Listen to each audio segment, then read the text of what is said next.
오늘 우리에게 주신 말씀은 에베소서 4장 25절에서 32절까지 말씀입니다.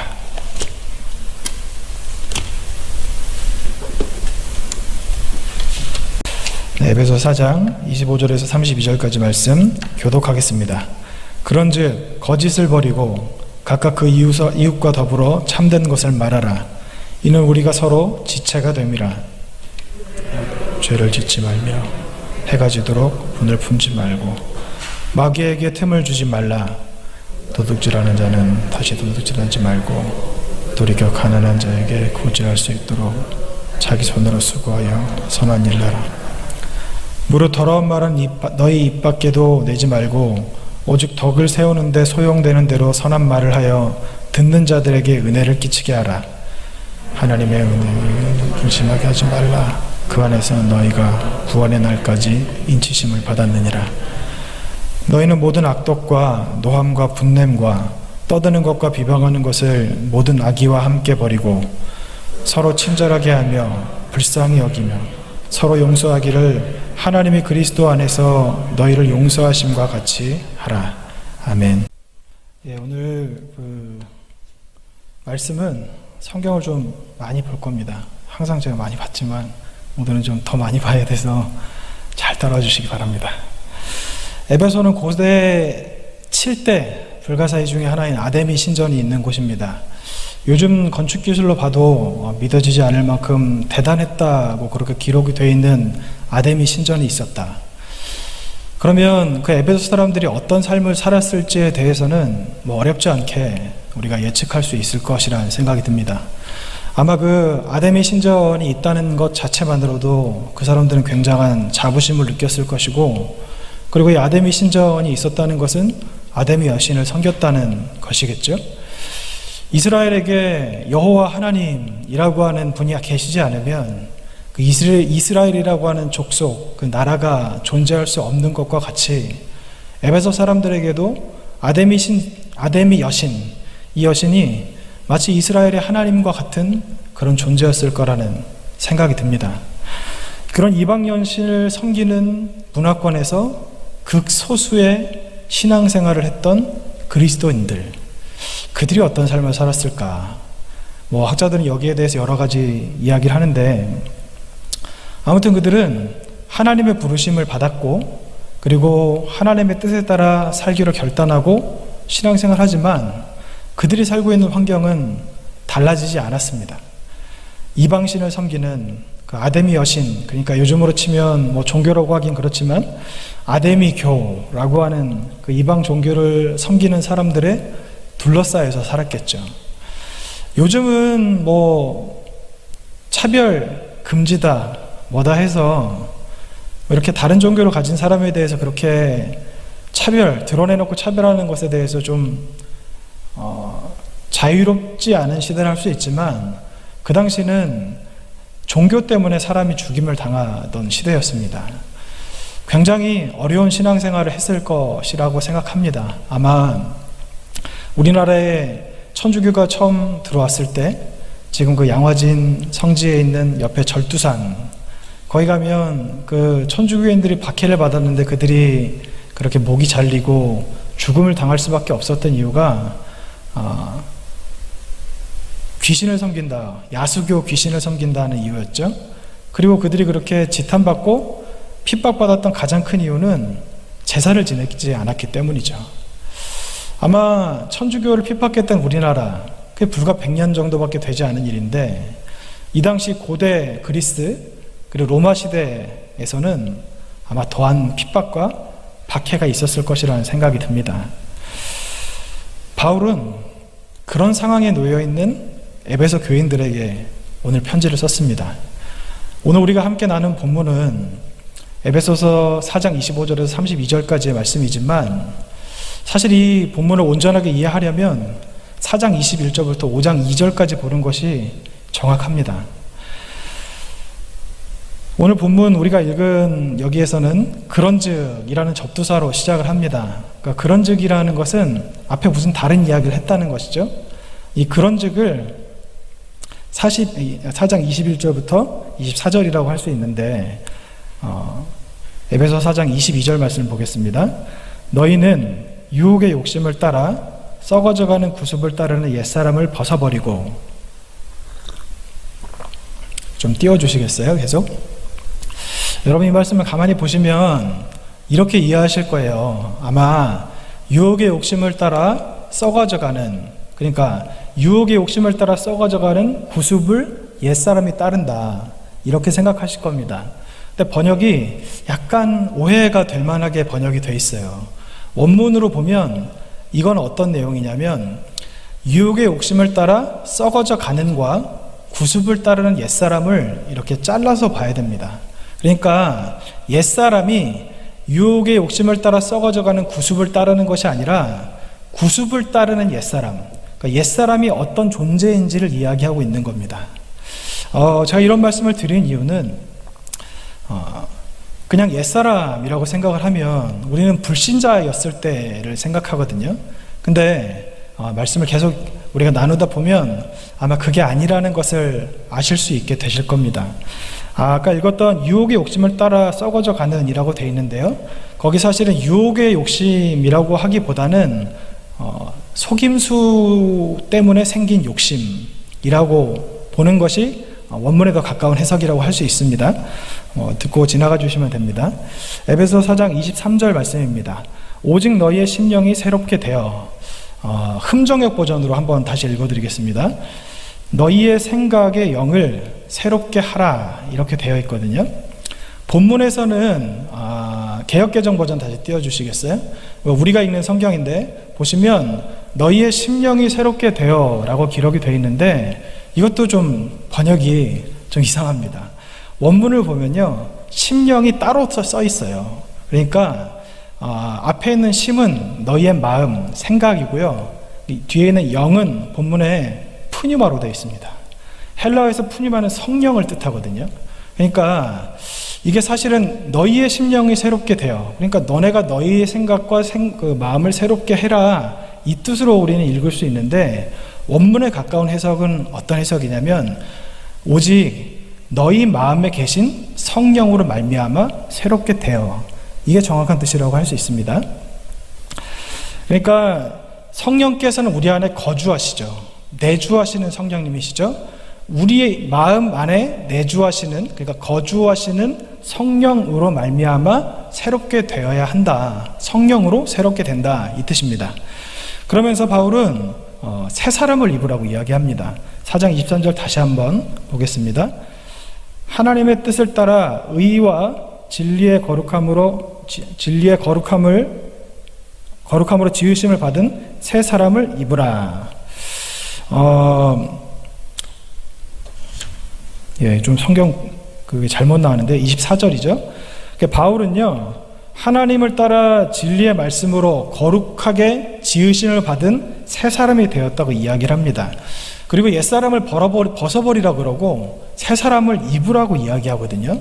그러니까 우리가 그냥 알고 있는 그냥 옛날 생각을 버리고 새로운 사람이 되어라, 뭐 이런 의미라고 생각하실 수도 있겠지만 좀 자세히 알아보겠습니다.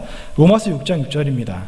우리가 알거니와 우리의 옛사람이 예수와 함께 십자가에 못 박힌 것은 죄의 몸이 죽어 다시는 우리가 죄에게 종노릇하지 아니하려 함이니, 옛사람이 죽는 것이 곧 그 옛사람을 벗는 것을 뜻한다고 할 수 있고요. 갈라디아서 2장 2절입니다. 내가 그리스도와 함께 십자가에 못 박혔나니 그런즉 이제는 내가 사는 것이 아니요 오직 내 안에 그리스도께서 사시는 것이라.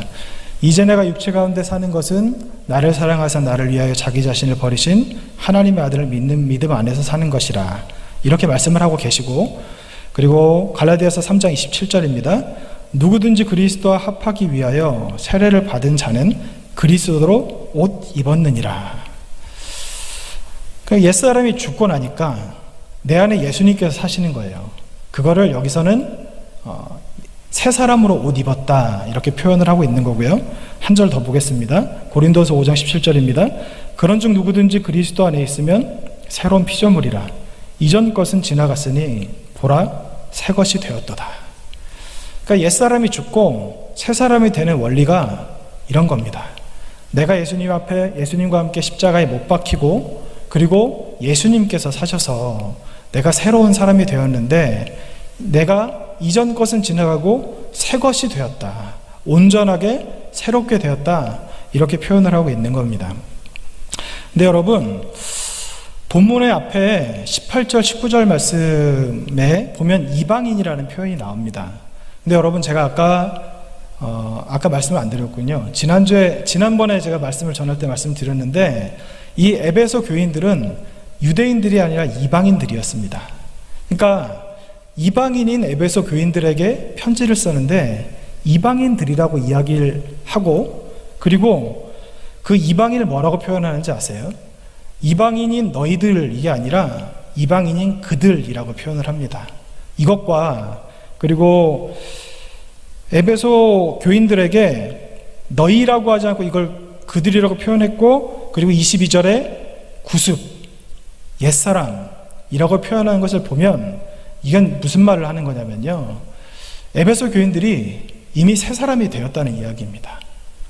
여러분, 우리는 옛사람, 새사람에 대해서 많이 들어보셨죠? 근데 여러분, 새 사람이 되지 않았으면 옛사람이 나올 이유가 있을까요? 새롭게 되었기 때문에 옛사람에 대해서 언급을 할 수밖에 없는 겁니다. 그러니까 우리는 옛사람과 새사람이 있는데 옛사람을 버리고 새사람이 되어라. 그러니까 에베소 교인들이 옛사람이었는데 너희가 이제 새사람이 되어야 된다. 이렇게 받아들이실 수 있겠지만, 사실 바울이 여기서 정말로 이야기하고자 하시는 바는 뭐냐면, 에베소 교인들은 이미 새 사람이 된 사람들이라는 겁니다. 근데 그들에게 왜 이렇게 바울이 이야기를 하고 계실까요? 제가 아까 처음에 말씀드렸던 것과 연결이 됩니다. 에베소 교인들이 신앙생활하는 이 시대는 그리스도인으로 산다는 극소수의 종교인으로 산다는 것이 굉장히 힘든 시대였습니다. 그런 그들에게 가족들도 있을 것이고 친구들도 있을 것이고 지인들도 있을 텐데, 아데미 여신을 섬기는 사람들이 와서 이야기하는 거예요. 야, 너 때문에 우리가 얼굴을 못 들고 다니겠어. 네가 그러고 다니니까 나까지 욕먹어. 왜 그렇게 힘들게 사냐. 그만하고 그냥 예전같이 편하게 살아. 뭘 그렇게 유별나게 떨어. 종교가 다 똑같지. 라는 이야기를 아마 들었을 것입니다. 이런 내외부에서의 압력으로 인해서 그리스도인들이 분명히 새 사람이 되었는데 다시 옛사람으로 돌아가려고 하는 그 기점에 놓여 있을 때 에베소서가 쓰여졌습니다.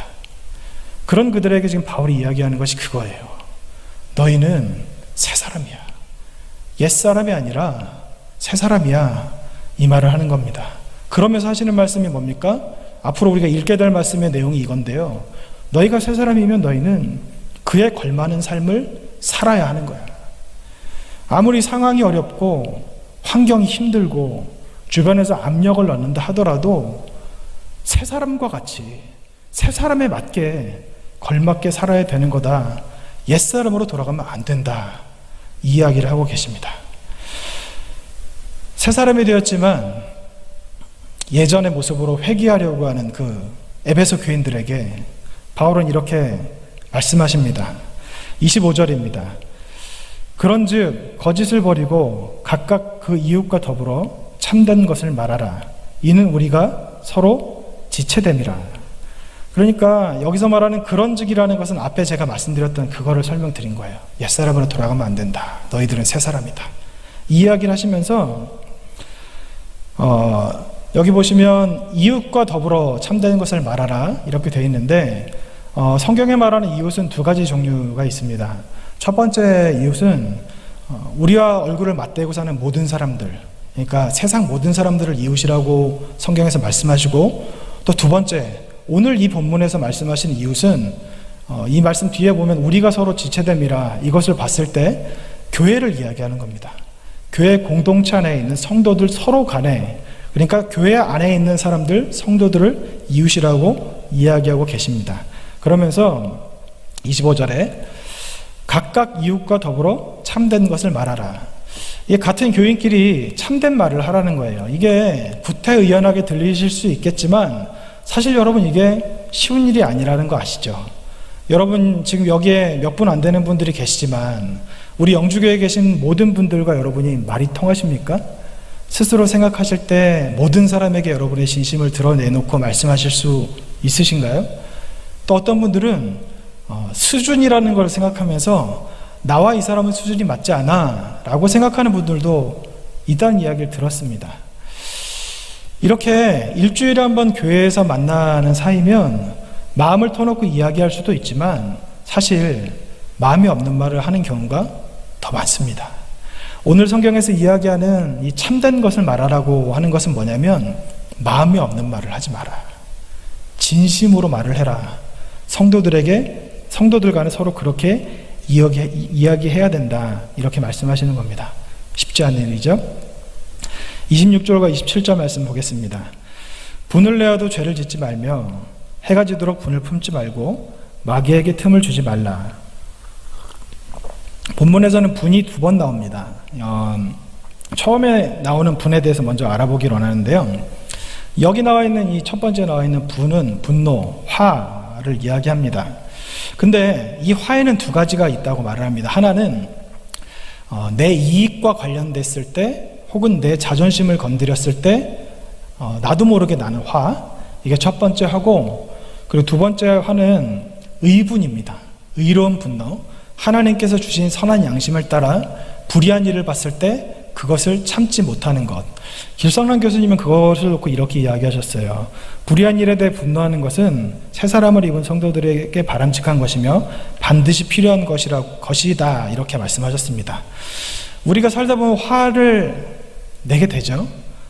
화나는 일이 당연하다고 그렇게 생각하시는 분들도 아마 계실 건데요. 그럼 여러분, 모든 화가 죄일까요? 분을 낼 때 죄를 짓지 말라, 이렇게 표현이 되어 있으니까 꼭 화를 내도 죄를 안 지을 수 있구나, 이렇게 생각할 수 있지 않겠습니까? 그렇게 생각하시는 분들도 계시고 안 하시는 분들도 계실 텐데, 저 여러분들께 한번 질문을 할게요. 이 말씀은 화를 내라는 말인가요? 내지 말라는 말인가요? 네, 야고보서 1장 20절입니다. 사람의 성내는 것이 하나님의 의를 이루지 못함이라. 사람이 화내는 것이 하나님의 의를 이루지 못한다고 말씀하시는 거고요. 시편 4편 4절입니다. 너희는 떨며 범죄하지 말지어다. 자리에 누워 심중에 말하고 잠잠할지어다. 여기서 말하는 떨면은요, 화가 머리끝까지 차서 부들부들 떠는 상태입니다. 이렇게 이야기하고 이게 범죄라고 말씀하시는 거예요. 이 부분에 대해서 달라스 윌러드는 이렇게 이야기했습니다. 정도를 불문하고 모든 분노에는 어느 정도의 악의가 들어있다. 이 악의에 대해서 여러분 한번 잘 생각해 주시고 좀 이따가 제가 다시 말씀을 드릴 텐데 기억해 주시기 바랍니다. 앞에 말씀들을 볼 때 화내는 것은 하나님의 뜻이 아니라고 할 수 있습니다. 사람이 살다 보면 자연 발생적으로 화가 나는 일이 있을 수 있습니다. 그러나 화를 냈다 하더라도 속히 풀어야 한다고 성경은 말씀하고 있습니다.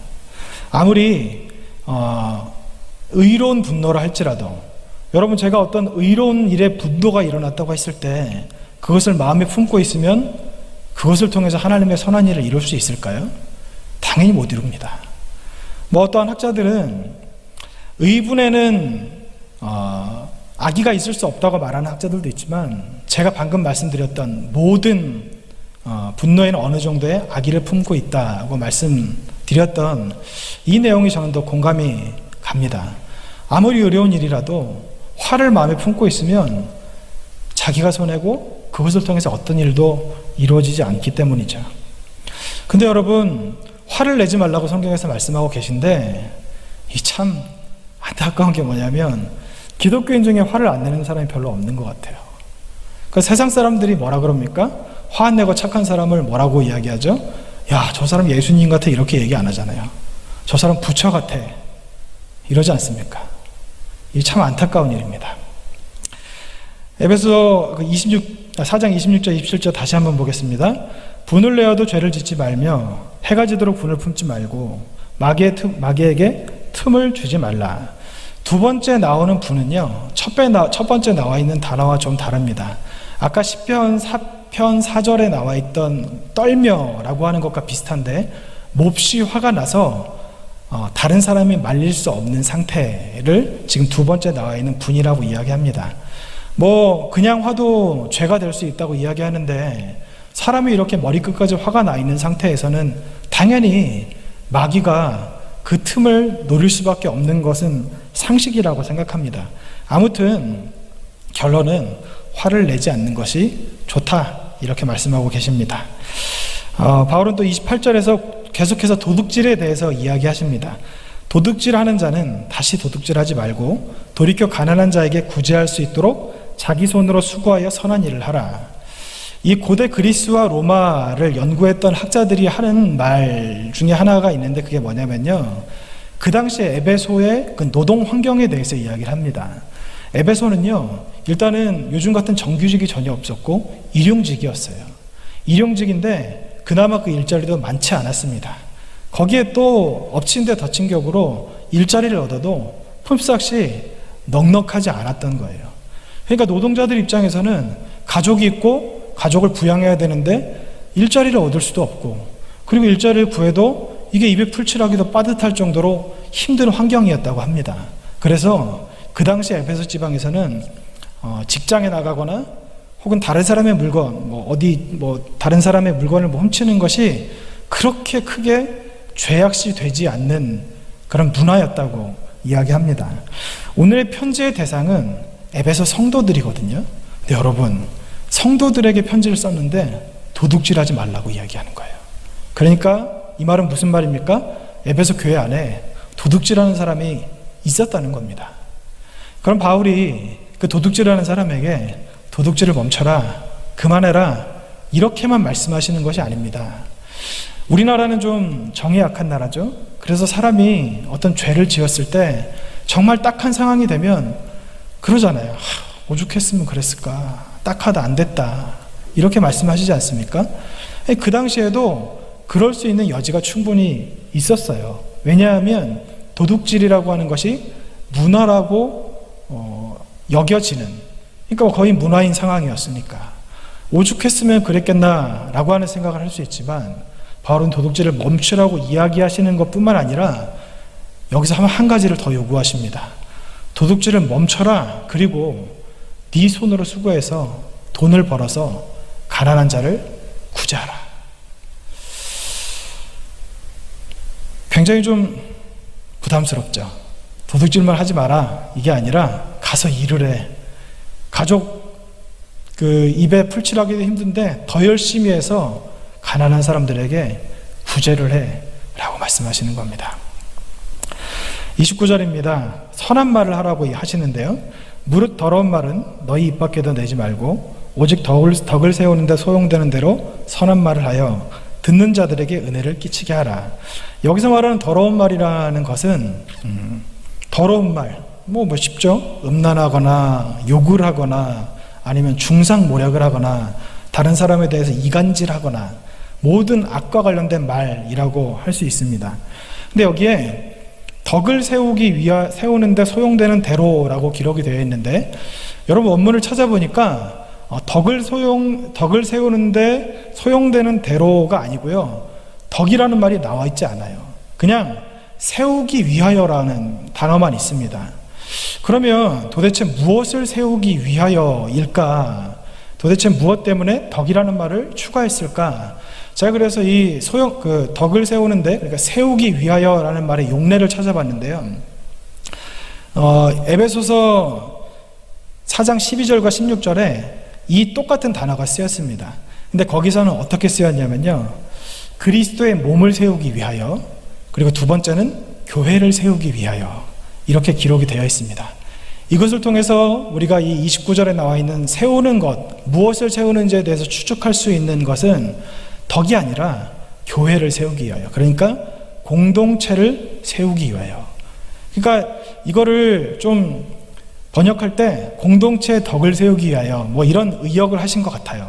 아무튼 덕을 세우기 위하여, 교회 공동체를 세우기 위하여 라고 이렇게 말씀하시는데, 이런 관점에서 보면요, 여기서 말하는 더러운 말이라는 것은 교회 안에서 육두문자를 쓰시는 분이 가끔 계시긴 하죠. 그런 말도 쓰면 안 되고, 그리고 다른 사람을 이간질하는 말도 쓰면 안 되고, 그리고 다른 사람을 깎아내리는 말도 쓰면 안 되고, 그러니까 공동체에 유익이 되지 않는 모든 말을 하지 마라. 이 말씀을 하는 겁니다. 교회가 하나 되는 것, 이것을 기준으로 내가 이 말을 했을 때 교회가 하나 될지, 교회가 하나 되지 못할지, 이것을 기준 삼아 이야기하라는 겁니다. 30절입니다. 하나님의 성령을 근심하게 하지 말라. 그 안에서 너희가 구원의 날까지 인치심을 받았느니라. 이 구절은요, 원래 앞에 그리고라는 단어가 있습니다. 근데 번역이 안 됐어요. 그래서 우리가 이 성경을 읽을 때 갑자기 무슨 하나님의 성령을 근심하게 하지 말라? 이런 말이 나오나? 라는 생각이 들지만 앞에 그리고라는 말이 붙었다는 것은 우리가 지금까지 읽었던 25절에서 29절까지 이것하고 이것하지 말라, 이것하고 이것하지 말라들에 대한 이야기라는 겁니다. 그러니까 성령을 근심하게 하지 말라, 이 구절이 앞에 있는 내용과 밀접하게 연관이 있다는 이야기입니다. 문맥으로 볼 때 성령을 근심하게 하는 것은요, 앞에 이야기했던 것이죠.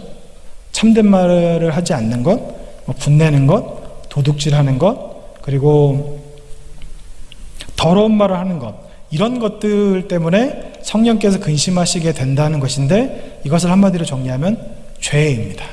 죄로 인해서 성령께서 근심하시게 된다고 말씀하고 있습니다. 에베소 4장 40절 다시 보겠습니다. 하나님의 성령을 근심하게 하지 말라. 그 안에서 너희가 구원의 날까지 인치심을 받았느니라. 그 안에서 너희가 구원의 날까지 인치심을 받았느니라 라고 이렇게 말씀하시는데, 여러분 이 표시된 부분과 이 앞에 있는, 그러니까 4장 30절이 우리에게 아주 중요하게 시사하시는 바가 있습니다. 첫 번째는 뭐냐면요, 우리 안에 계신 성령이 우리 구원의 징표라는 것입니다. 4장 30절 이거 그냥 띄워주시기 바랍니다.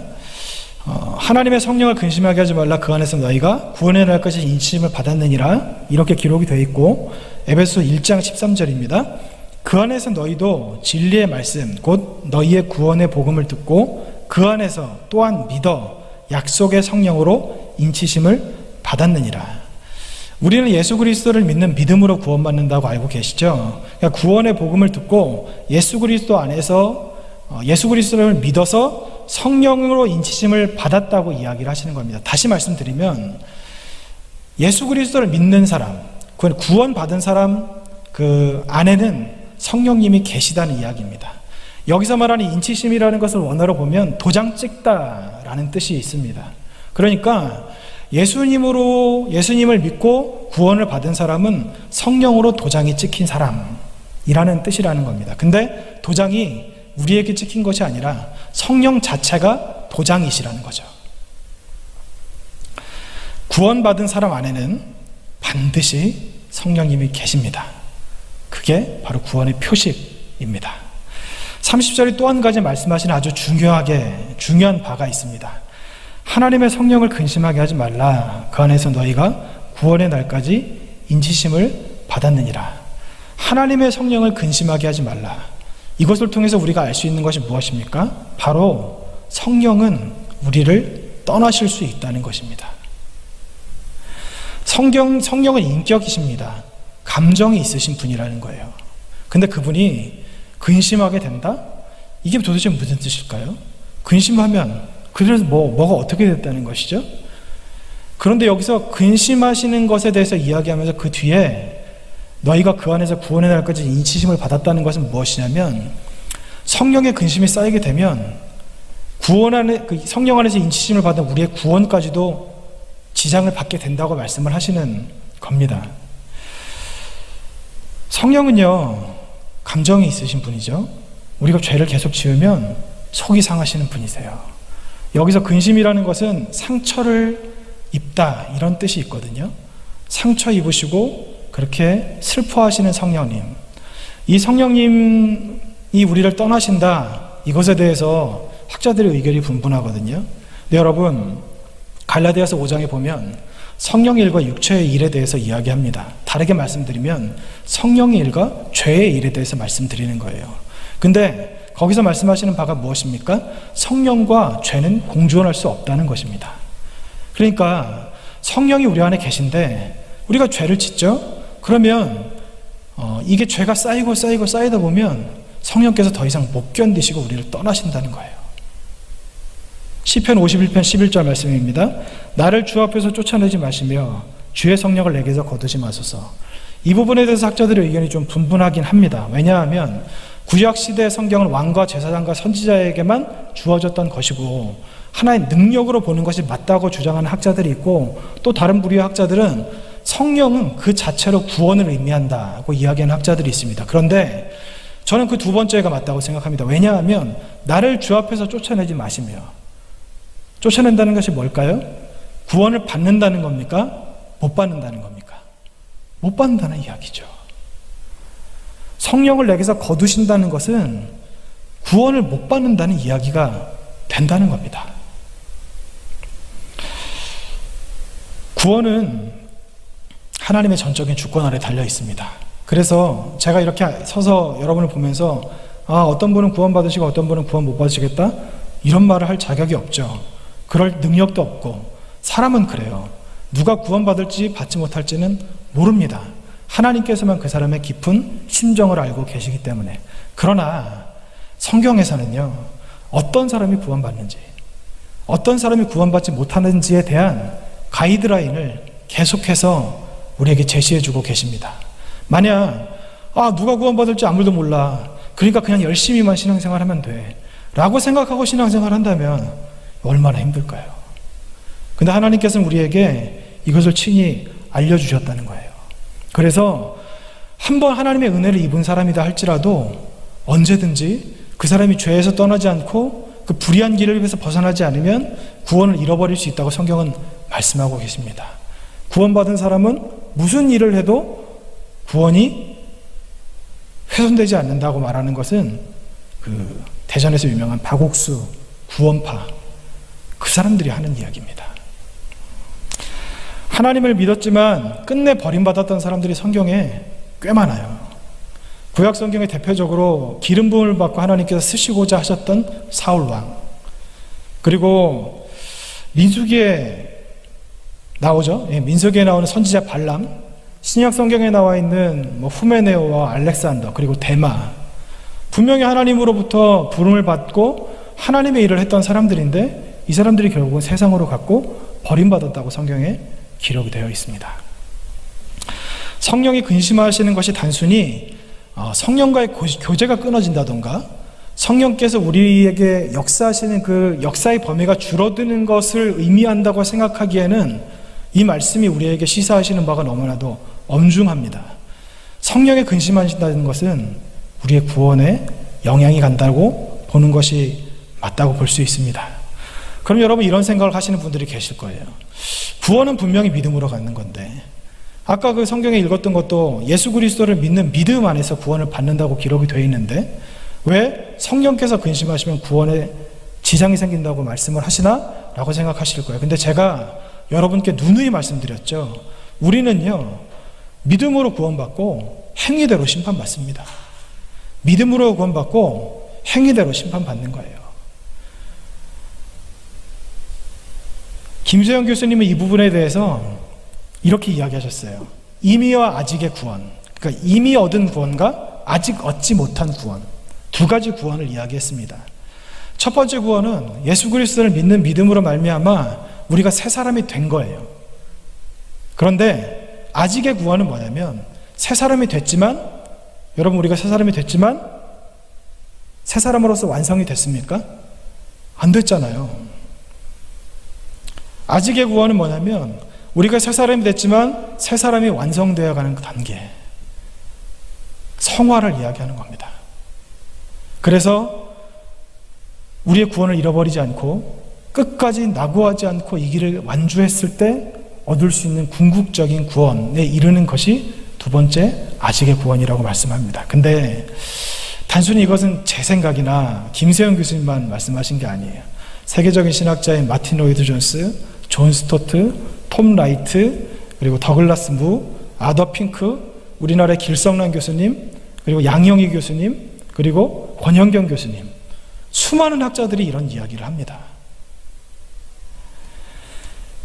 그러면서 성경에서는 31절에 이렇게 말씀합니다. 너희는 모든 악독과 노함과 분냄과 떠드는 것과 비방하는 것을 모든 악의와 함께 버리고 라고 말씀하시는데, 여기서 말하는 악독이라는 것은요, 화가 너무 나가지고 화해하기를 거부하는 상태, 강팍한 상태를 이야기하는 거고요. 노함과 분냄이라고 하는 것은 사람이 화를 내는 것, 그리고 떠드는 것은 고함치는 겁니다. 비방하는 것은 다른 사람이나 하나님을 반대해서 그 사람을 깎아내리는 것을 이야기하고 계십니다. 그러면서 32절에 서로 친절하게 하며 불쌍히 여기며 서로 용서하기를 하나님이 그리스도 안에서 너희를 용서하신 것 같이 하라. 31절에서는 아까 25절에서 29절까지 우리가 읽었던 성령을 근심하게 하는 죄의 목록을 나열하고 있고, 32절에서는 이 죄를 끊는 것도 중요한데 거기에서 끝나는 것이 아니라 사랑해라, 친절해라, 이렇게 말씀을 하시는 거예요. 여러분, 죄를 끊는 게 쉽습니까? 이것도 어려운데 거기서 멈추는 것이 아니라 사랑하라는 거예요. 근데 이거는 단순히 31절과 32절에서만 하시는 게 아니라 아까 우리가 말씀드렸던 25절부터 29절까지 한결같이 이야기하시는 이야기입니다. 교회 안에서 성도들에게 하는 이야기라고 하셨잖아요. 그래서 이거를 그래, 교회 믿는 너희들끼리 그냥 서로 잘 지내라, 이런 이야기가 아니고요. 하나님을 믿는 믿음이 있으면 하나님을 향한 신앙이 있는 것은 누구나 다 알고 있는데, 신앙을 가지고 있는 사람은 사람에게 그 신앙이 나타나야 된다. 그것은 방법이 하나밖에 없어요. 사람에게 어떤 사람의 신앙이 나타나는 것은 사랑밖에 없습니다. 그 말씀을 지금 하고 계시는 거고요. 죄가 없으면, 그러니까 죄를 짓지 않으면 성령이 근심하지 않게 되고, 그러면 우리의 구원에는 지장이 없을 것 같은데, 왜 여기에서는 죄를 끊는 것뿐만 아니라 더 나아가서 더 높은 수준의 우리가 하기 힘든 일들을 요구하고 계시는 것일까? 바로 오늘 본문을 통해서 우리가 성령을 통해 구원의 인치심을 받고 우리 안에 계신 성령으로 말미암아 날마다 새로워진다고 말씀하십니다.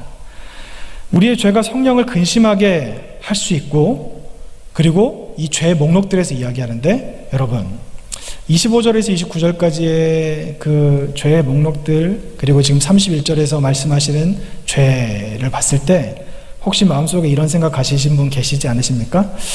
나는 아닌 것 같은데, 나는 저 정도까지는 아닌 것 같은데 라고 생각하시는 분이 계시지 않습니까?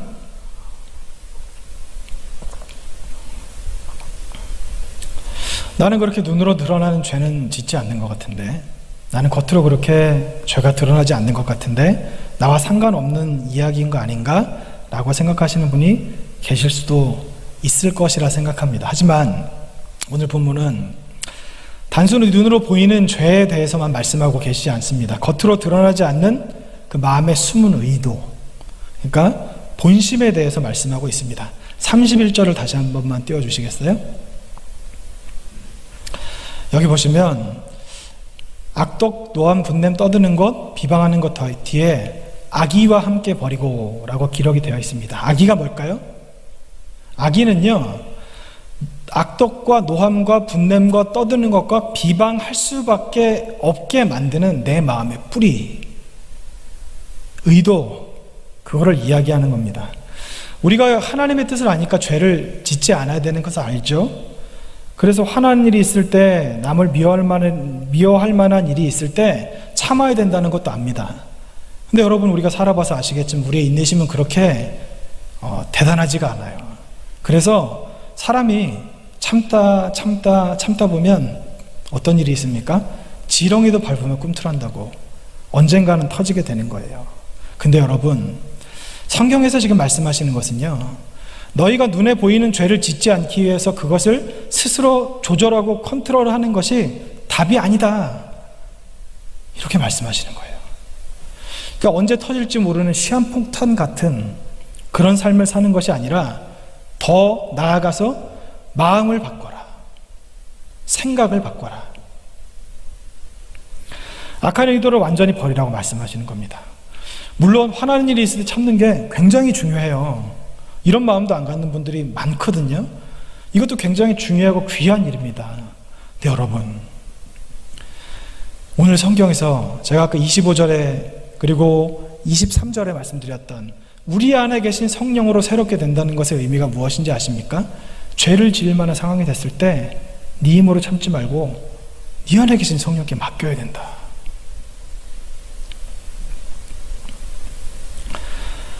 옛사람으로 돌아가려고 하면서 죄를 짓지 않기 위해서 끙끙대는 것이 아니라 우리가 새 사람이 되었다는 그 믿음을 가지고 새 사람으로 살아가라고 오늘 선포하고 계시는 겁니다. 길선원 교수님이 이 부분에 대해서 이렇게 말씀하셨습니다. 구원받은 성도들은 이런 악덕들을 모든 악의와 함께 버리지 않으면 안 된다. 악이란 악한 태도나 악한 성향을 의미한다. 새 사람을 입은 성도들은 악한 행위를 버리는 것만으로 부족하다. 악한 성향이 존재하는 한 악한 행위들을 할 수밖에 없기 때문이다. 그러므로 성도들은 자기 안에 존재하는 모든 악한 성향까지 버려야 하는 것이다. 이걸 제가 어떻게 설명드릴까 참 고민을 많이 했는데요. 여러분 요즘에 주식하시는 분들이 많죠. 제가 TV에도 보니까 TV를 제가 안 보죠, 참. TV가 아니라 이렇게 인터넷을 보면 주식하는 분들이 세상에 그렇게 관심이 많대요. 경제신문 있는 거 다 꺼내서 읽고 정치, 사회란까지 다 본대요. 집값이 어디가 올랐나 떨어졌나 보면서 내가 투자한 기업이 뭐 거기에서 뭐 조그마한 사고가 나면 막 내 거인 것 마냥 그렇게 잠도 못 자고 한다고 하시더라고요. 여러분 그분들이 왜 그럴까요? 나라를 사랑해서 그럴까요? 그 기업을 생각해서 그럴까요? 아니죠. 돈 때문이죠. 여기서 말씀드리고 싶은 게 바로 그거예요. 우리가 죄를 짓지 않는 거 중요합니다. 겉으로 드러나는 죄가 나타나지 않는 것 중요해요. 그런데 이것이 무슨 의도로 그렇게 하는 것이냐? 단순히 내가 죄를 끊어야지라고 하는 거기에서 끝나는 것인가? 아니면 내 안에 계신 성령을 내가 인정하고 성령께 내어 맡기고 성령의 뜻대로 살겠다고 하는 그런 순종의 의미에서 그렇게 하는가? 겉으로 드러나는 현상은 똑같죠. 둘 다 죄를 짓지 않는 것 같죠. 하지만 그 마음은 완전히 다르다는 것입니다. 에베소 교인들에게 바울이 오늘 이 편지를 쓴 진짜 이유를 31절과 5장 1절에서 말씀하십니다. 보겠습니다. 서로 친절하게 하며 불쌍히 여기며 서로 용서하기를 하나님이 그리스도 안에서 너희를 용서하신 것 같이 하라. 5장 1절 그러므로 사랑을 받는 자녀같이 너희는 하나님을 본받는 자가 되고. 왜 악을 버리지 않고 도둑질하지 않고 더러운 말을 하지 말라고 하셨을까요? 성령이 근심하시기 때문이죠. 그러면 왜 참된 것을 말하고 화내지 않고 그리고 가난한 자를 구제하라고 말하셨을까요? 왜 죄를 끊는 것뿐만 아니라 사랑하라고 말씀하셨을까요? 그것은 바로 그것이 하나님을 닮는 길이기 때문입니다. 하나님께서 우리에게 본을 보이셨고 예수님께서 이미 우리에게 본을 보이셨고 그 예수님께서 보이신 길, 하나님께서 보이신 길을 따라가야 한다. 그렇게 말씀하고 계시는 겁니다. 에베소서 5장 1절을 다시 보겠습니다. 그러므로 사랑을 받는 자녀 같이 너희는 하나님을 본받는 자녀가 되고 본받는 자가 되고. 여기에서 하나님을 본받는다는 것과 같은 의미로 기록된 성경이 있는데요. 바로 그 레위기 말씀이죠. 지금 베드로전서 말씀을 읽을 텐데 여기에 인용된 말씀입니다. 베드로전서 1장 15절에 16절입니다. 오직 너희를 부르신 거룩한 이처럼 너희도 모든 행실에 거룩한 자가 되라. 기록되었으되 내가 거룩하니 너희도 거룩할지어다 하셨느니라. 마태복음 5장 48절입니다. 그러므로 하늘에 계신 너희 아버지의 온전하신 것 같이 너희도 온전하라. 에베소서 4장 13절 말씀입니다. 우리가 다 하나님의 아들을 믿는 것과 아는 일이 하나가 되어 온전한 사람을 이루어 그리스도의 장성한 분량에 충만한 데까지 이르리니. 디모데전서 2장 4절입니다. 하나님은 모든 사람이 구원을 받으며 진리를 아는데 이르기를 원하시느니라. 그리스도의 장성한 분량, 다른 말로 하면 온전한 상태, 완전, 바로 거룩입니다. 제가 거룩에 대해서 계속해서 말씀드리는 이유는 하나님께서 우리에게 거룩하라고 하셨기 때문에, 하나님을 본받으라고 하셨기 때문에, 하나님을 닮아가라고 하셨기 때문에. 새 사람을 입은 사람들은 단순히 죄를 끊는 것이 끝이 아니라 거기에서 더 나아가 성도를 사랑하고 원수와 핍박자까지도 사랑할 수 있는 그 사랑이 나타나야 하기 때문에, 이것이 그리스도의 장성한 분량이고 우리가 완주해야 될 성화의 길의 끝에 있는 지점이기 때문에. 복음을 듣고 예수님을 믿은 우리에게 성령께서 찾아오셨습니다. 우리는 새 사람이 되었습니다. 하지만 우리 안에 있는 옛 자, 그 옛사람이 계속 이 부활절을 맞아서 그런지 모르겠는데 부활합니다. 우리 안에 그 옛사람의 파편이 계속 나타납니다. 그래서 우리는 때때로 그렇게 생각을 하죠. 내가 구원받은 사람이 맞는가? 내가 새 사람이 된 것이 맞는가? 난 아직 옛사람인가? 여러분, 우리 안에 성령이 계시고 내가 새 사람이 되었다는 믿음이 있고 그리고 그렇게 살아간다면 나는 새 사람입니다. 더 이상 옛사람으로 돌아가려고 하지 말아야 한다는 겁니다. 아까 구습을 따르는 옛사람에 대해서 제가 말씀드렸는데 옛사람의 특징이 그거예요. 옛날로 돌아가려고 한다는 거예요. 우린 옛사람이 아닌데 옛사람의 특징이 나타나니까 자꾸 예전에 편하던 때, 어렵지 않게 신앙생활했던 때, 손해보지 않고 신앙생활했던 때, 손해보지 않고 살았던 때, 내 마음대로 살던 그때를 그리워하게 될 수밖에 없다는 것입니다. 근데 여러분, 우리들은 하나님을 본받아야 합니다. 믿는 우리들은 새 사람이 되었고 성화의 길에 들어섰습니다. 성화의 길의 끝지점에는 궁극적인 구원, 거룩, 온전, 완전이 있습니다. 그 성화의 길에 들어선 모든 사람들의 성품은 순종입니다. 복종입니다. 여러분은 어떤 삶을 살아가고 계십니까? 단순히 얘가 다른 사람과 비교했을 때 저 사람보단 내가 낫지, 겉으로 드러나지 않는 죄가 없기 때문에 괜찮지라고 생각하는 거기에 만족하고 계십니까? 아니면 새 사람을 입어 하나님의 온전하신과 같이 우리가 온전해지기 위해서 날마다 성령께 나의 마음을 드리고 생각을 드리고 성령을 의지하며 살아가십니까? 그래서 여러분들에게 사랑의 모습이 나타나고 계십니까? 저는 이 말씀을 준비하면서 굉장히 큰 도전을 받았습니다.